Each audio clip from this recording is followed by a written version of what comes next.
काय स्थिती आहे? होणं शक्य आहे का? काय रेडिंग?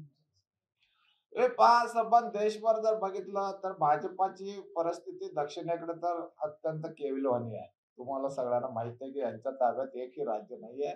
अगदी महाराष्ट्रापर्यंत कुठलंच राज्य नाहीये.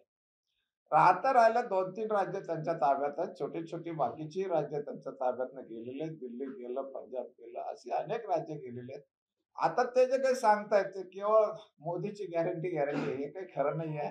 आणि ज्या पद्धतीने ईडीचा वापर त्यांनी केला, तो आता लोकांना अति अति वाटायला लागला आणि त्यामुळं त्यांची लोकप्रियता संपत चाललेली आहे. त्यामुळं त्यांना मेजॉरिटी सुद्धा मिळेल का नाही, 400 पार तर सोडून द्या, पण मेजॉरिटी होईल का नाही, अशी शंका यायला लागलेली आहे. कारण बहुतेक सर्व स्तरातून म्हणजे या देशामध्ये राम-राम आम्ही तुम्हाला भेटलं की म्हणतच होतो.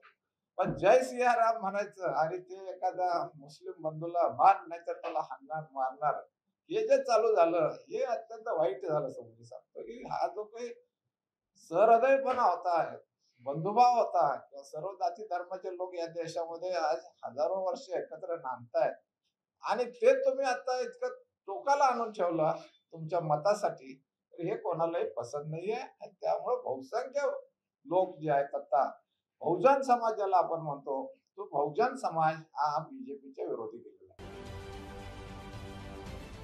राजकारणातील प्रत्येक अचूक बातमीचे सर्वात आधी अपडेट्स मिळवण्यासाठी सरकारनामाच्या सर्व सोशल मीडिया प्लॅटफॉर्मला लाईक, फॉलो आणि सबस्क्राईब करा. तसंच सर्व नोटिफिकेशनसाठी बेल आयकॉन प्रेस करायला विसरू नका.